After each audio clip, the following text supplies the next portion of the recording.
যদি আল্লাহওয়ালার সাথে সম্পর্ক হয় আল্লাহওয়ালার সাথে হাসর হবে। সুবহানাল্লাহ বলেন। এই জন্য দিনদারের সোহবতে থাকা, ইমানদারের সোহবতে থাকা। মেয়েটার বিবাহ হয়ে গেছে বাবা অন্য দূরে এক জায়গায়, সেই জায়গায় বিবাহ হওয়ার পর 3টা বাচ্চা হয়েছে। কয়টা? জোরে কোন কয়টা? একসাথে 3টা হয়েছে তাই নয়, মানে দেরি করে করে 3 বাচ্চার মা, সংসার চালাইতেছেন 3 বাচ্চার মা। 3টা বাচ্চার মা হয়ে গেছে, কিন্তু হঠাৎ করে দুর্ভিক্ষ চলে আসছে, স্বামীর ইন্তেকাল হয়ে গেছে। গরিব স্বামীটা মারা যাওয়ার পর ঘরে বড় অভাব অনাটন, দুর্ভিক্ষ চলে আসছে। এলাকার ভিতরে প্রাকৃতিক দুর্যোগের কারণে দুর্ভিক্ষ চলে আসছে। ঘরে কখনো খাবার আছে কখনো নাই, এমন ভাবে মহিলা সময় কাটায়। কখনো ঘরের মধ্যে আল্লাহ পাকের উপরে যাদের ইয়াকিন, আল্লাহ পাকের উপরে যাদের তাওয়াক্কুল, তারা কেমন হয়ে যায়? তারা এমন হয়ে যায়, ওই যে একবার এক লোক এরকম করে সে পাপিষ্ট পাপী, এমন পাপ করছে জিন্দিগি শুধু পাপ করে বেড়াইছে। সারাদিন মদ খায়, সারাদিন গুনাহের কাজ করে। এলাকার ভিতরে দাপটশালী, প্রতাপশালী, টাকা পয়সার অভাব নাই, সম্পদের অভাব নাই, মালের অভাব নাই, কোনো কিছুর অভাব নাই, কিন্তু মদ খায়, গাঞ্জা খায়, এরকম করে হাবিজাবি খায়, আর এরকম করে ঘুরে বেড়ায়, মাস্তানি ঘুরে বেড়ায়। কিন্তু ওই এলাকার ভিতরে মদ করে একদিন ছাদের মধ্যে উঠে মদ খায়, ছাদের উপরে আড্ডা দেয় আর মদ খায়। যুবক মানুষ মদ খাইতে গেছেন, এমন সময় মদ খাইতে গেছে, এমন সময় লক্ষ্য করে দেখে, তার ওই ছাদের থেকে নজর করে দেখে অনেক দূরে একটা বাড়ি দেখা যায়। বাড়িটা গরিব একটা মানুষের বাড়ি, অসহায় একটা মানুষের বাড়ি, খেজুরের পাতা দিয়ে বেড়া দেওয়া একটা বাড়ি, উপরে কোনো ছাদ নাই, বিল্ডিং নাই, খেজুরের পাতার ছাউনি দিয়ে একটা ঘর। ঘরের দিকে নজর যায়, মদখোর যুবকের, এরকম খারাপ একটা যুবক, কিন্তু তার নজর গেছে এই ঘরের মধ্যে। চতুর্দিক দিয়ে খেজুরের পাতা দিয়ে বেড়া দেওয়া। লক্ষ্য করতেই দেখে ঘরের মধ্যে যেন একটা পূর্ণিমার চাঁদ, একটা সুন্দরী রমণী। আল্লাহু আকবার বলেন। ঘর ভাঙ্গা, কিন্তু ঘরের মধ্যে একটা সুন্দরী রমণী পর্দা করে, সব কিছু করে, কিন্তু তার তো খেয়াল নাই তাকে কেউ দেখতেছে। ওই যে ছাদের থেকে মদখোর দেখতেছে, এটা সে টের পায় নাই। আমার ভাইয়েরা, মদখোর বলল যে আমার এলাকার ভিতরে এত সুন্দর রমণী আমি জানি না, আমার এলাকার ভিতরে এত সুন্দর চেহারার মানুষ বসবাস করে, অথচ আমি জানি না। আরে এই মেয়েটা এত সুন্দর, অথচ আমারও বিবাহ করা দরকার। আর সকালবেলা আমি আমার আব্বাকে ডাক দিয়ে বলবো, আব্বা তুমি আমাকে ওই বাড়িতে বিবাহ করায় দাও। আমাদের তো টাকা পয়সার অভাব নাই, সম্পদের অভাব নাই, মালের অভাব নাই, অর্থকরীর অভাব নাই।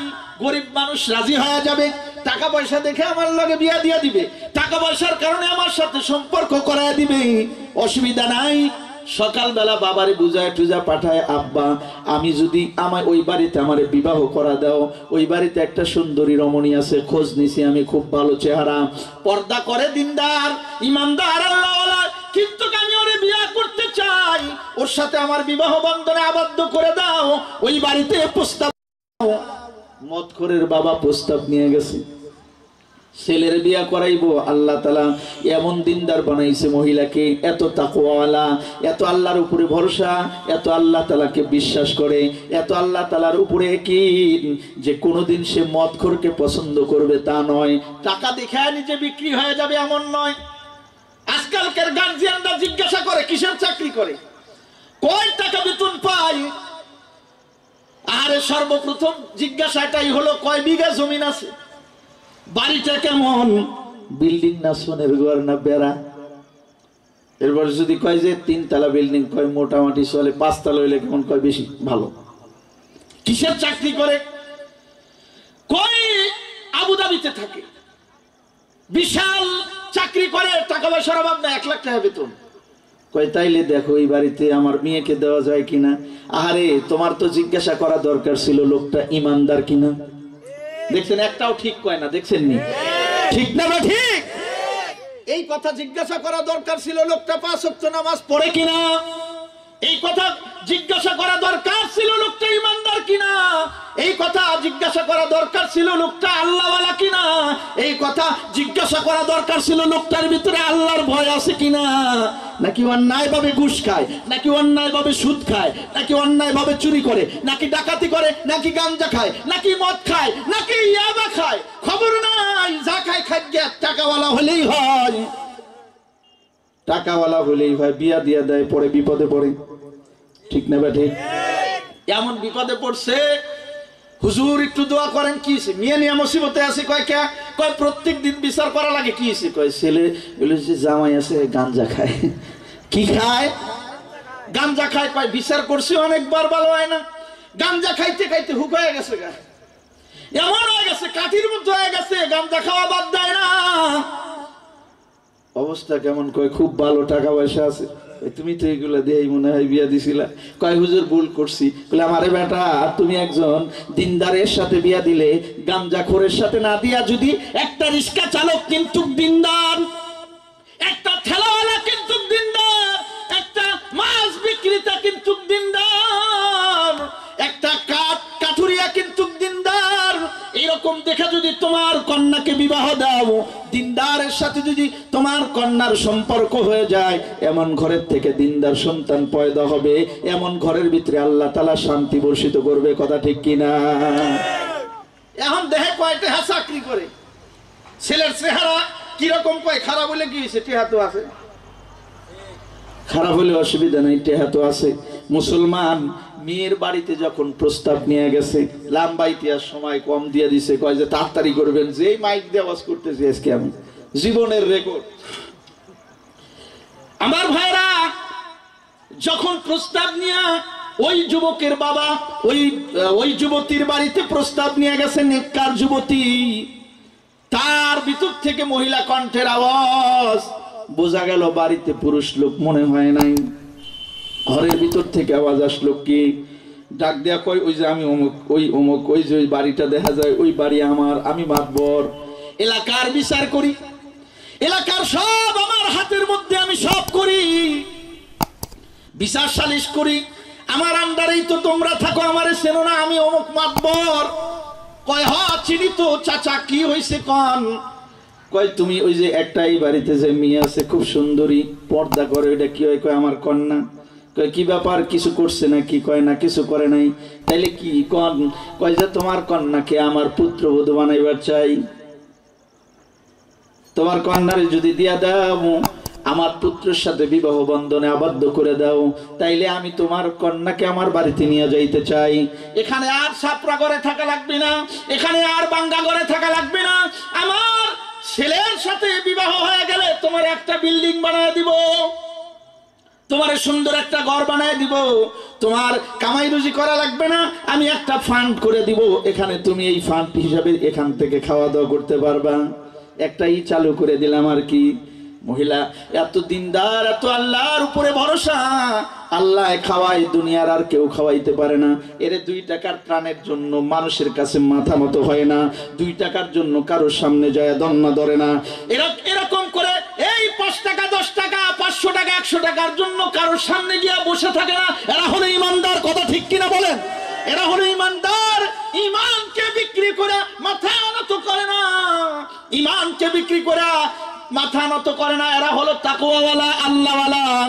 ডাক দিয়া কয়, এরে শোনো শোনো, তুমি হয়তো টাকাওয়ালা, বিল্ডিংওয়ালা, তুমি হয়তো জমিদার, তুমি হয়তো এলাকার মাতবার, তুমি হয়তো বিচার সালিশ করো, বিবাহর প্রস্তাব দিলেই তুমি মনে করো না আমার কন্যাকে তোমার হাতে তুলে দেব।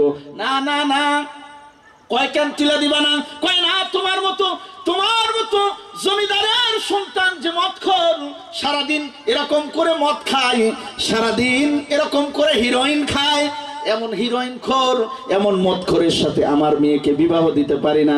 প্রয়োজন হলে একজন রিস্কাওয়ালার সাথে আমি বিবাহ দেব, তাও দিনদার দেখে দেব। আল্লাহু আকবার বলেন। এ জোরে কোন আল্লাহু আকবার।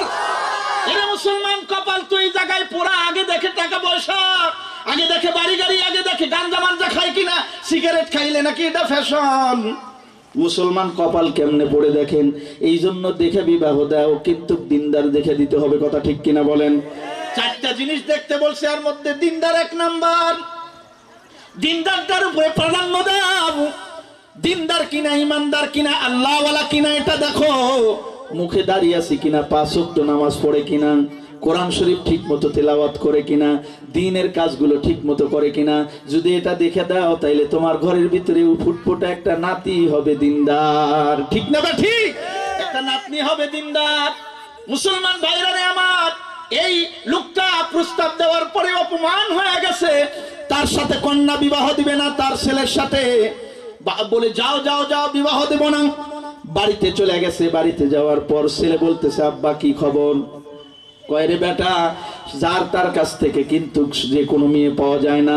তুমি যদি ভালো হইতা তাইলে তুমি ভালো মেয়ে পাইতা, তুমি যদি আদর্শবান হইতা আদর্শবান মেয়ে পাইতা। ঠিক কিনা বলেন? আরো জোরে কোন কথা, ঠিক কিনা? যে যেমন হেমনি পায়, যে যেমন হেমনি পাইতেছে। কিরে তোর মাইক ঠিক কর বাবা। যে যেমন তেমনই পাইতেছে।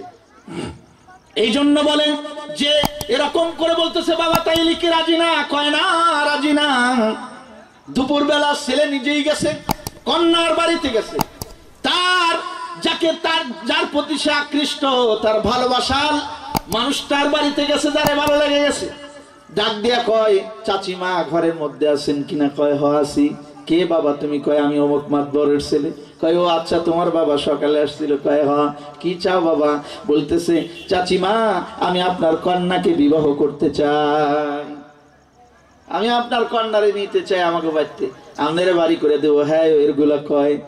মেয়ের মা ডাক দিয়া কয়, বাবা ফিরে যাব, আমার বাড়িতে আর কোনোদিন আমার কন্যাকে বিবাহ করার প্রস্তাব নিয়ে এসো না। প্রয়োজন হলে যে এরকম করে কাজ করে খায়, দিন মজুর ঠেলাওয়ালা কুলি, সারাদিন কাজ করার পরে হালাল রুজি ইনকাম করে, কাঠুরিয়া এরকম সারাদিন কাজ কাটা, তারপরে তার জীবিকা নির্বাহ করে, ঘরের মধ্যে সন্তানদেরকে খাওয়ায়, মা বাবাকে খাওয়ায়, স্ত্রীকে খাওয়ায়, সন্তানদেরকে খাওয়ায়। এমন কাঠুরিয়াও যদি হয়, আমার কন্যাকে কাঠুরিয়ার সাথে দিব, তোমার সাথে বাবা বিবাহ দিতে পারবো না, তার কারণ তুমি মদ খাও, তার কারণ তুমি হিরোইন খাও। বিবাহ দেয় নাই। ছেলের বেরো মেজাজ খারাপ, মেয়ে কেউ চান্স পাইল না, মেয়ের কাছেও কথা বলা সাহস পাইল না, চলে গেল। কিছুদিন পর ঘটনা এরকম আসছে যে মেয়েটার বিবাহ হয়ে গেছে, তাকওয়াওয়ালার মেয়ে, অনেক দূরে একটা গ্রামের ভিতরে গরিব একটা ছেলের সাথে বিবাহ হয়ে গেছে। কিন্তু ছেলেটা বড় দিনদার, ছেলেটা বড় ইমানদার, ছেলেটা বড় আল্লাহ বলা। চিৎকার বেড়ে বলেন সুবহানাল্লাহ। সোহবতে লে তোরা সলে কুনাদ, সোহবতে তলে তোরা তলে কুনাদ, এক জবানাম সোহবতে বায়াউলিয়া, বেহতেরা দজাদ সলে তত বেরিয়া। সৎসঙ্গে স্বর্গবাস, অসৎসঙ্গে সর্বনাশ।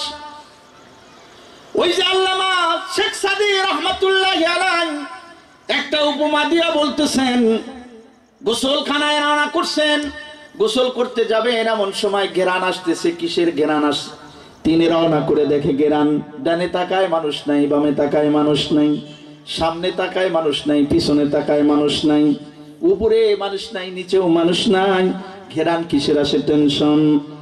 ঘেরান কোত্থেকে আসে? এত সুন্দর ঘেরান, কোনো দিকেই লোকজন নাই। সামনে তাকায় দেখে একটা মাটির চাকা।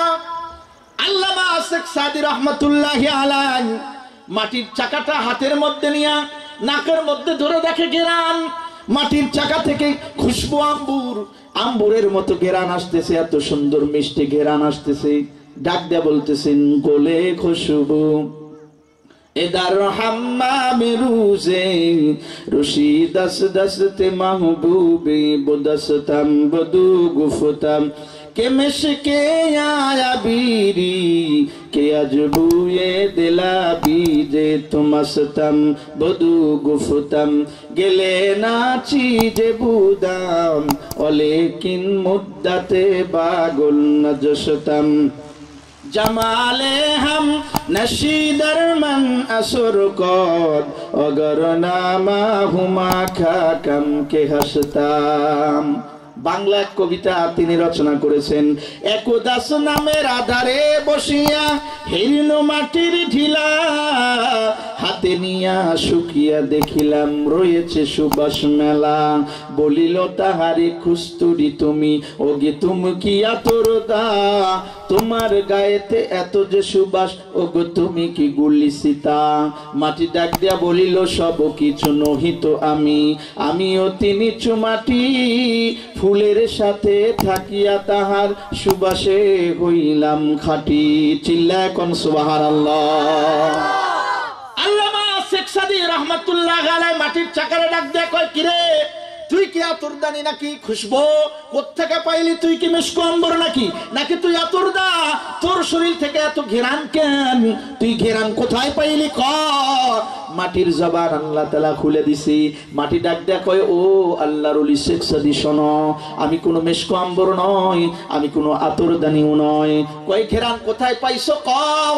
ডাক দিয়া কয়, ওই যে ফুলের গাছের গোড়ার মধ্যে আমার বসবাস, ফুলের গাছের গোড়ায় আমি থাকি, ওই গাছের ফুল আমি ইটের মধ্যে লাগে গেছে গা।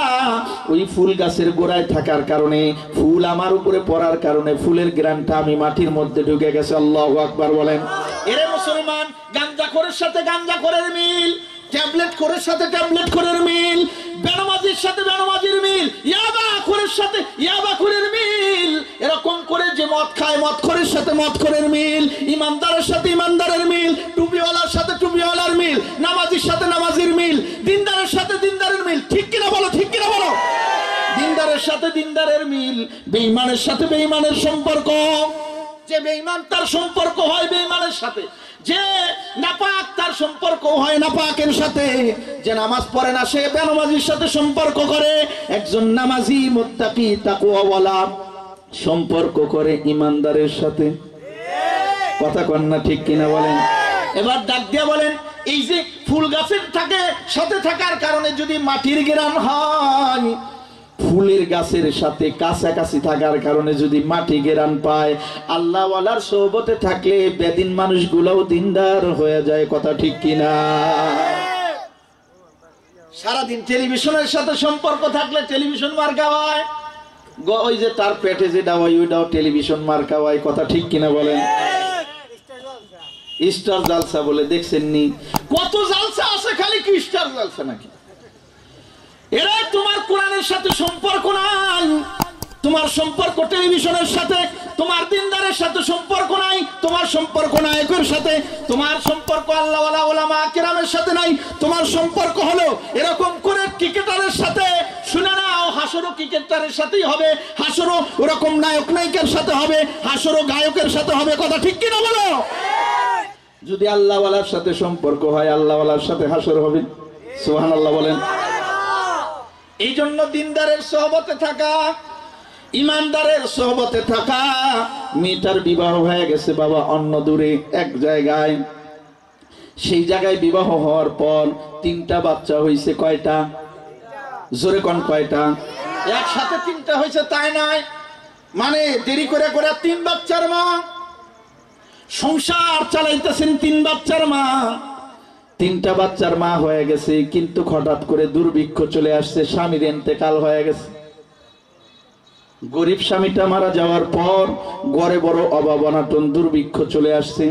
এলাকার ভিতরে প্রাকৃতিক দুর্যোগের কারণে দুর্ভিক্ষ চলে আসছে।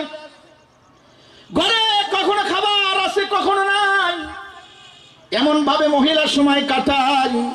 কখনো ঘরের মধ্যে খাবার থাকে কখনো থাকে না, এইভাবে সময়গুলো পার করতেছে।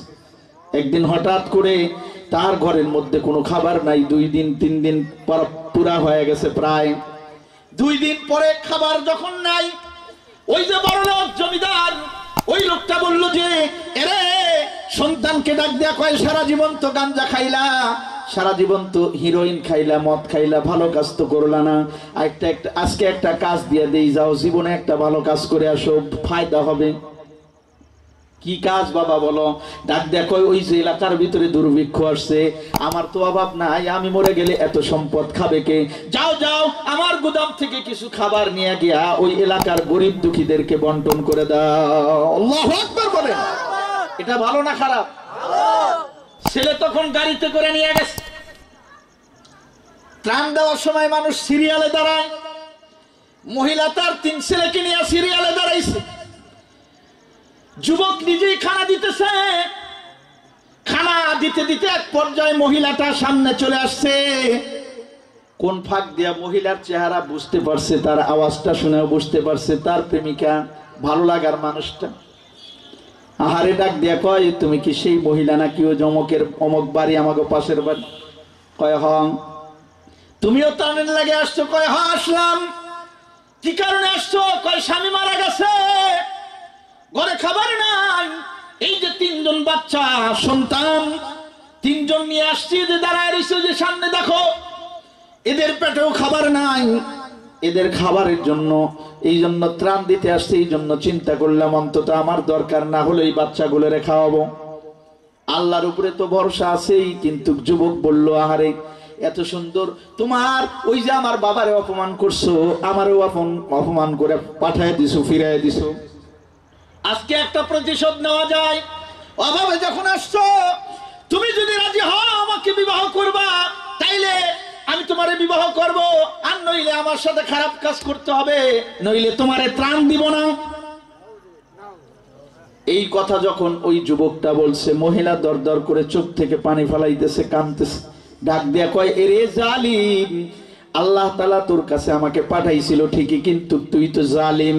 আমি তোর কাছ থেকে খানা নিলাম না, আমি চলে গেলাম, আমার মাওলা আমার খাবারের ব্যবস্থা করে দিবে। কোন সুবহানাল্লাহ। বড় ছেলে ডাক দিয়ে কয়, মা লোকটা কি যেন বললো, রাগারাগি করলাম। কি মা, তুমি খাবার না নিয়ে রওনা করছো? 3টা ভাই ছোট ছোট, আমরা 3টা এরকম তোমার সন্তান, আমরা ছোট ছোট, প্রয়োজন হলে আমাদেরকে গলা চিপে হত্যা করে ফেলো মা, আর না হলে এই লোকটার সাথে তুমি ঝগড়া মিট করে তুমি খানা নিয়ে যাও। বড় ছেলের একটা ধুমুক দিয়ে বলে, রে সন্তান, যেই আল্লাহ অনাহারে রাখেন ওই আল্লাহ আবার খাওয়ায়। আল্লাহু আকবার বলেন। এই জালিমের কাছ থেকে খানা নেওয়ার দরকার নাই, চলো চলে যাই, আল্লাহ আমার ব্যবস্থা করে দিবে। তাওয়াক্কুল করে কার উপরে? মুমিন তাওয়াক্কুল করে কার উপরে? আরো জোরে বলেন, মুমিন ভরসা করে কার উপরে? জোরে বলেন। মুমিন ভরসা করে আল্লাহর উপরে। রওনা করছে বাড়ির দিকে। যুবক ভয় পায়া গেছে, আল্লাহর নামটা যখনই শুনছে কম্পন। ওয়াইজা তুলিয়াত আলাইহিম জাদাতহুম ঈমানা ওয়া আলা রাব্বিহিম ইয়াতাওয়াক্কালুন। যুবকের সামনে যুবতী একটা কোরআনের আয়াত তেলাওয়াত করছিল। আল্লাহ পাক রিজিক দাতা, আল্লাহ পাক হলেন ওয়ামা বিন দাব্বাতিন ফিল আরদি ইল্লা আলাল্লাহি রিজকুহা। তামাম দুনিয়ার সব জায়গায় মাখলুকের রিজিক ছিটানো আছে, রিজিকের মালিক কে? জোরে বলেন তো কে? আর জোরে বলেন তো কে? রিজিকের মালিক আল্লাহ। রিজিকের মালিক মাওলায়ে পাক, আল্লাহ পাক রিজিক দেন। ওই আল্লাহ পাকের উপর ভরসা করে মহিলা রওনা করছে। জাদাতহুম ঈমানা। যুবক যখন আল্লাহ পাকের তেলাওয়াত শুনছে, ভিতরের ঈমান একটু তাজা হয়ে গেছে, ভিতরে ভয় আসছে আল্লাহর। এমন ভয়, আরে এই মহিলা এতদিন না 3 দিন পর্যন্ত খানা খায় নাই, তারপরেও খানা নিল না, প্রস্তাব দিলাম রাজি হলো না। কেমন আল্লাহওয়ালা মহিলা! যদি খালি আল্লাহর কাট করায় আমারে দাঁড় করায় দেয়, আমার মতন নাপাক মানুষটার আর কোনো জান্নাতে যাওয়ার আর কোনো রাস্তা থাকবে না। যুবক কান্না শুরু করে দিল। কি করা যায়? এই মহিলা তো চলেই গেল। তখন সাথীদেরকে ডাক দেয়া বলে, ভিন্ন কোনো রাস্তা আছে নাকি যুবতীর বাড়িতে, এই মহিলার বাড়িতে যাওয়ার? বললো, হ্যাঁ অন্য একটা রাস্তা আছে, এই দিক দিয়ে যাওয়া যাবে, আমি চিনি। এলাকার লোকটা বলল, বলে চলো আমার এই মাল সামানা নিয়ে চলো তার বাড়িতে। অন্য রাস্তা দিয়ে গিয়া তার বাড়ির সামনে এই মালগুলো স্তূপ করে রাখছে, রেখে এই পর্দার আড়ালের মধ্যে পলায় এসে দেখে কি করে। যখন ঘরের সামনে এসছে মহিলা, এসেই দেখে যে তার ঘরের সামনে চাউল ডাউল সবকিছু আছে। বড় ছেলেরে ডাক দেয়া কয়, ওই জালিমের কাছে আল্লাহ পাঠাইছিল, জালিম খাওয়া দেয় নাই, কোন রহমান যেন দয়ালু, যেন কোন দয়ালু যেন খানা পাঠায় দিছে। সুবহানাল্লাহ বলো, আরো জোরে বলেন সুবহানাল্লাহ। ঘটনাটা কোত্থেকে আসছে জানেন নাকি? লম্বা ইতিহাস।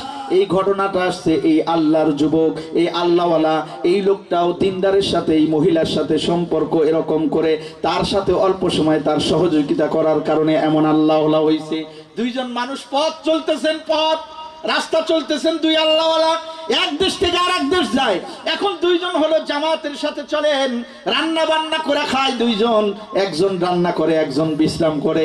একদিন হঠাৎ করে এই যুবকটার রান্নার পালা পড়ছে, সে রান্না করতে যায়, একজন ফু পারতে পারতে চোখের ভিতরে ধোঁয়া চলে যায়, জ্বালাইতে পারে না আগুন, অন্ত হয়ে যাওয়ার মতো হয়, চোখ দিয়ে পানি পড়ে।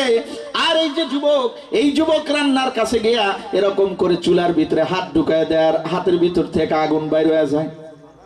সুবহানাল্লাহ বলেন।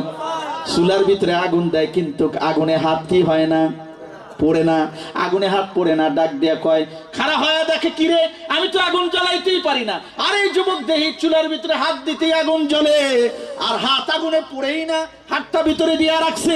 কি ব্যাপার, হাত পড়ে না কেন? ডাক দিয়া কয়, দোস্ত কি আমল করো, আমলটা আমারেও শিখায় দাও। তুমি এমন আমল করো যে তোমার হাতটা আগুনের ভিতরে দেওয়ার পরেও তোমার হাত পড়ে না, ঘটনা কি বলো? ডাক দেখো, এটা আমার কোনো কারিশমা না, এটা আমার কোনো কারিশমা না। কয় কি এটা? তাইলে কও। কয় এটা একটা মহিলার দোয়ার কারণে আল্লাহ পাক আমার শরীর এই আগুনে পোড়ায় না। সুবহানাল্লাহ বলো। কয় শুধু তাই নয়, তাই নয়, শোনো শোনো ঘটনা। তারে বলে, বন্ধুরে এই ঘটনাটা শুনাইতেছিল, লম্বা ইতিহাস শুনাইতে গিয়া বলতেছে, দোস্তরে সেই মহিলা বলল যে, হায় রে, বড় ছেলেকে ডাক দেয়া কয়, ছেলে রে শোনো, এক জালিমের কাছে গেছিলাম, জালিম খানা দিল না, কুপ্রস্তাব দিয়া ফিরাই দিল। আর এক রহমানের গোলাম, আর একটা রহমানের গোলাম দয়ালু, একজনের দিলের ভিতরে দয়া হইছে, রহমানের গোলাম আল্লাহ তাআলার বান্দা আমাদের বাড়িতে খানা পাঠায় দিছে। আল্লাহর কাছে খানা পাকায়া খায়া দুইটা হাত উত্তোলন করে দিয়া বলে, রে মালিক, যেই রহমানের গোলামকে খানা পাঠায় দিছো আমার ঘরের মধ্যে জারে দিয়া, এরে মালিক, যে এত মায়া করে দয়া করে আমার একটা বাড়িতে খানা পাঠাই দিছে, ওগো আল্লাহ, তারে কিন্তু তুমি দুনিয়ার আগুনেও পোড়ায়ও না, জাহান্নামের আগুনেও জ্বালায়ও না। চিল্লায় কোন সুবহানাল্লাহ। কয়রে দোস্ত, এই জন্য আমার দুনিয়ার আগুনে আমি জ্বলি না। আমার বিশ্বাস ওই যে আল্লাহওয়ালা মহিলার দোয়া কবুল হয়ে গেছে, আল্লাহ বুঝি জাহান্নামেও জ্বালাবে না। তার কারণ আমি আর খারাপ কাজ করি না, আমি আর জেনা করি না, আমি আর চুরি করি না, আমি আর ডাকাতি করি না। তওবা করে আমি আল্লাহওয়ালাদের সাথে থাকি, আমি আল্লাহওয়ালার কাজ করি। বলেন আল্লাহু আকবার। তাইলে বোঝা গেল, দিনদারের সোহবতে থাকলে দিনদার হওয়া যায় কি যায় না বলেন? ইমানদার সব সময় আল্লাহর উপরে ভরসা করে। কখন? যখন ইমানদারদের সাথে তার সম্পর্ক হয়, কোরআন তেলাওয়াতের সাথে সম্পর্ক হয়, মাদ্রাসার সাথে সম্পর্ক হয়, মসজিদের সাথে সম্পর্ক হয়, ইমামের সাথে সম্পর্ক হয়, মুয়াজ্জিনের সাথে সম্পর্ক হয়, শাইখুল হাদিসদের সাথে সম্পর্ক হয়। এরে মুসলমান, যখন আল্লাহওয়ালার সাথে সম্পর্ক হয়, ওই বেয়াদিন মানুষটাও দিনদার হয়ে যায়। কথা ঠিক কিনা? দিনদার হতে চাইলে দিনদারের কাছে যাইতে হবে, চোর হইতে চাইলে চোরের কাছে যাও, গাঞ্জাখোর হইতে চাইলে গাঞ্জাখোরের সাথে মেশামেশি করো, গাঞ্জাখোর হওয়া যাবে। আল্লাহওয়ালা হইতে চাইলে আল্লাহওয়ালাদের সংস্পর্শে যাইতে হবে। কথা ঠিক কিনা? যে ওই যে জাহান্নামের আগুন থেকেও হয়তো আল্লাহ বাঁচায় দিবে, সোহবতের আলোতে থাকা। সোহবতের আলোতে থাকলে আল্লাহ পাক দিনদার বানাই দিবে। কি বানাই দিবে জোরে বলেন? এরে মুসলমান, আজ আমাদের দিনদার হওয়ার পিছনে আরেকটা বাধা, আরেকটা অনেক বড় বাধা, অনেক বড় বাধা। কি বাধা? কয় যে রিজকে হালাল নাই, রিজিকের মধ্যে ভেজাল। কথা কয় না ঠিক কিনা? রিজিকের মধ্যে কি বলেন জোরে কোন? ভেজাল। রিজিকের মধ্যে যদি ভেজাল থাকে, তাইলে কিন্তু ইমানের দাবি করা কঠিন। ইমানদার হওয়ার জন্য এটাও একটা শর্ত, রিজিক স্বচ্ছ হইতে হবে, রিজিক হালাল হইতে হবে। কথা ঠিক কিনা বলেন? রিজিক কি হইতে হবে ভাই? সেরকম তো কি হইতে হবে? রিজিক যাদের হালাল তারা ভরসা করে কার উপরে? রিজিক হালাল খায়া ইমান তাজা করে। কথা ঠিক কিনা বলেন? রিজিক হালাল খায়া আল্লাহর উপরে তাওয়াক্কুল করে। কথা ঠিক কিনা বলে? তখন আর কোনো ভয় করে না, একমাত্র ভয় করে আল্লাহ। আল্লাহ রাব্বুল আলামিন বলেন, যারা আল্লাহর রাস্তায় জীবন দেয়, যারা আল্লাহর রাস্তায় জান দেয়, মাল দেয়, তারাও ইমানদার। কেমন ইমানদার? আল্লাহ পাক বলেন, ওয়ালা তাকুলু লিমান ইউকতালু ফি সাবিলিল্লাহি আমওয়াত বাল আহইয়াউ ওয়ালাকিন লা তাশউরুন। ওয়ালা তাকুলু লিমান ইউকতালু ফি সাবিলিল্লাহি আমওয়াত, যারা আল্লাহর রাস্তায় জীবন দেয়, যারা আল্লাহর রাস্তায় কি দেয়, এই জোরে কইতে হবে, কি দেয়? জীবন দেয়, জান মাল খরচ করে যারা আল্লাহর রাস্তায়, এরা মরে না, এরা জিন্দা। সুবহানাল্লাহ বলেন। এরা কবরে কি থাকে? জিন্দা থাকে। শুধুমাত্র ট্রান্সফার হয়ে যায়, এই জগৎ থেকে সেই জগতে চলে যায়। মরার সাথে সাথে আল্লাহ শহীদদেরকে জান্নাত দিয়ে দেয়। সুবহানাল্লাহ বলেন।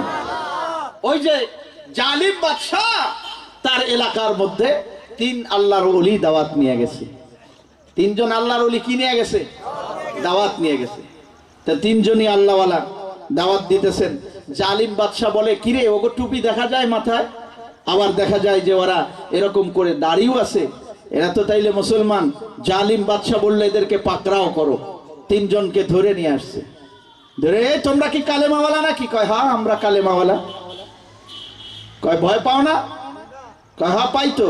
কারে ভয় পাও? কয় আল্লাহ রে। সুবহানাল্লাহ বলেন। কয় আমারে ভয় পায় না। কয় তোমারে ভয় পাওয়ার কি আছে? তুমিও মানুষ আমিও মানুষ, তোমারে আবার ভয় পাবো কেন? আমরা তো মুসলমান, আমরা ভয় করি কারে? এই আসতে কয়, কয় আল্লাহ রে। জোরে কর না। হ্যাঁ, আল্লাহকে ভয় করি আর কাউকে না। এটার নাম ঈমান। এখানে একটা পিস্তল ধরলেই কয় যে যা আছে সব দিয়ে দিলাম, আর আমার জীবন নিয়ে নিয়ে থুয়া থুয়া যার যা আছে সব নিয়ে নে। আল্লাহর উপরে তাওয়াক্কুল। যদি আল্লাহর উপরে ভরসা থাকে এখানে পিস্তল আসবে না ইনশাআল্লাহ। ঠিক কিনা বলেন? হেফাজতকারী কে? ওয়ালা তাহিনু ওয়ালা তাহজানু ওয়া আনতুমুল আলাউনা ইন কুনতুম মুমিনিন। যারা মুমিন তাদের ভয় নাই, চিন্তাও নাই, আল্লাহ হেফাজত করে। আল্লাহ সাহায্য করা ওই মুমিনের জন্য ওয়াজিব। সুবহানাল্লাহ বলেন। তো 3 জনকে ধরে নিয়ে গেছে। ডাক দিয়া কয়, 3 জন? বলে হ্যাঁ। কালেমা ছেড়ে দাও। বলে কি হবে? কালেমা ছাড়লে তোমাকে ওই বাড়িটা দিয়া দিব, কালেমা ছাড়লে তোমাদেরকে ঘর দিয়া দিব, কালেমা ছাড়লে প্রাসাদ দিয়া দিব, কালেমা ছাড়লে জমি জমা লিখে দিব, কালেমা ছাড়লে এলাকার সুন্দরী রমণী বিবাহ করায় দিব, যা চাও তাই দিয়া দিব, কালেমা ছেড়ে দাও। 3 যুবক তো আল্লাহওয়ালা, কেমন তাওয়াক্কুল করে, কেমন আল্লাহর উপরে ভরসা, কেমন ঈমান, কামেল ঈমানওয়ালার ঈমান কেমন মজবুত। ডাক দেয়া কয়, এরে জালিম বাদশা, তোমরা এত সাধারণ একটা প্রাসাদ, এত সাধারণ জমি জমা, এত সাধারণ থাকা খাওয়ার ব্যবস্থা, তাম পৃথিবীও যদি লিখে দাও, চন্দ্র সূর্য যদি হাতের মধ্যে নিয়ে দাও, তবুও যেই কালেমা জবান দিয়া পড়ছি এই কালেমা কোনোদিন ছাড়বো না। চিৎকার মেরে বলেন সুবহানাল্লাহ। কালেমা ছাড়বো না মিয়া। ডাক দিয়া কয়, কার সামনে কথা বলো জানো নাকি? কয় হ্যাঁ জানি। তুমি জালিম।